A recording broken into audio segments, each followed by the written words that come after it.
ಹುಮನಾಬಾದ್ ತಾಲೂಕಿನ ಕಟ್ಟಹಳ್ಳಿ ಗ್ರಾಮದ ಕನ್ನಡ ಫಿಲಂ ಚೇಂಬರ್ನಿಂದ ಯುವರತ್ನ ಪ್ರಶಸ್ತಿ ಪುರಸ್ಕೃತ ಕಿರುತೆರೆ ನಟ ಬಣ್ಣದ ಲೋಕದಲ್ಲಿ ಸಾಧನೆಯ ಹಾದಿ ತುಳಿದು ಬೆಳೆದು ಬದುಕಬೇಕಾಗಿದ್ದ ಯುವ ಪ್ರತಿಭೆ ತಮ್ಮಣ್ಣಪ್ಪ ವಿಠ್ಠಲ್ ಜಮಾದಾರ್ ಇತ್ತೀಚೆಗೆ ನಡೆದ ರಸ್ತೆ ಅಪಘಾತದಲ್ಲಿ ಅಕಾಲಿಕವಾಗಿ ಸಾವನ್ನಪ್ಪಿದ್ದು ದುಃಖದ ಸಂಗತಿ ಅಂತ ರಾಜಶೇಖರ್ ಬಿ ಪಾಟೀಲ್ ಅವರು ತಿಳಿಸಿದ್ದಾರೆ. ಮಾಜಿ ಸಚಿವ ರಾಜಶೇಖರ್ ಬಿ ಪಾಟೀಲ್ ಅವರು ಇಂದು ಅವರ ಮನೆಗೆ ಭೇಟಿ ನೀಡಿ ಕುಟುಂಬಸ್ಥರಿಗೆ ಧೈರ್ಯವನ್ನ ತುಂಬಿ ಸಾಂತ್ವನವನ್ನ ತಿಳಿಸಿದ್ದಾರೆ.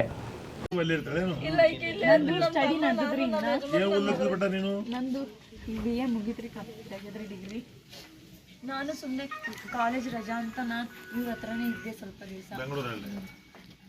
ನನ್ನನ್ನು ಎಲ್ಲರ ಜೊತೆ ಭೇಟಿ ಮಾಡ್ತಿದ್ದ ಒಂದು ಫಂಕ್ಷನ್ ಅವಾರ್ಡ್ ಫಂಕ್ಷನ್ಗೆಲ್ಲ ನನಗೆ ಕರ್ಕೊಂಡು ಹೋಗ್ತೀನಿ ರೀ. ಅಂಥ ಟ್ರಾಫಿಕ್ ನಾವು 12 ಗಂಟೆ 1 ಗಂಟೆ ತನಕ ಬಂದಿದ್ದೇವೆ ರೀ. ಟ್ರಾಫಿಕ್ ಪಾಸ್ ಮಾಡ್ಕೊಂಡು ಏನೇನೇನು ನಾವು 5 ಮಂದಿ ನಾವು ನಮ್ಮ ಸಲುವಾಗಿ ರೀ ಭಾಳ ಕಷ್ಟಪಟ್ಟನ್ರಿ. ನಮ್ಮ ಅಣ್ಣ ಬೊಕ್ಕಳು ಕಷ್ಟಪಟ್ಟು ನಾವು ಯಾರು ಹೋಗ್ಬೇಕಿತ್ತು, ನಮ್ಮ ಅಣ್ಣ ಇರ್ಬೇಕಿತ್ತು ರೀ. ನಮ್ಮಮ್ಮ ಹಾರ್ಟ್ ಪೇಷಂಟ್ ರೀ. ಆಕಿಗೆ ಹಾರ್ಟ್ ಆದಾಗ ಎತ್ಕೊಂಡು ಹಾಸ್ಪಿಟಲ್ನ ಹಾಕೊಂಡ್ರಿ. ಅವನಿಗೆ ಯಾರು ಮುಟ್ಟಿದ್ದಿಲ್ರಿ. ರೋಡ್ ಮೇಲೆ ಬಿದ್ರ ನಾ ಹೋಗಿ ತೊಡಿ ಮೇಲೆ ತಗೋಣ ಅವಾಗ ಬರ್ತಾರ್ರಿ ಮಂದಿ. ಆಂಬುಲೆನ್ಸ್ ಬಂದಿಲ್ರಿ 1 ಗಂಟೆ ಅಂತ ಎದಕ್ಕಂತಾರ್ರಿ.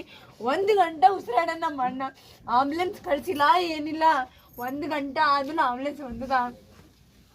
ಏನು ಮಾಡಿದ್ರು ಸರ್ಕಾರ ಹಾಸ್ಪಿಟಲ್ನಾಗ ಫೋನ್ ಮಾಡ್ರ ಎಲ್ಲಿತ್ತು ಆಂಬುಲೆನ್ಸ್ಗಳು ಅಷ್ಟು ಖಾಲಿ ನಿಂದಿರ್ತಾವ. ಒಂದು ಆಂಬುಲೆನ್ಸ್ ಕಳಿಸ್ಲಿಕ್ಕಾಗಿಲ್ಲ.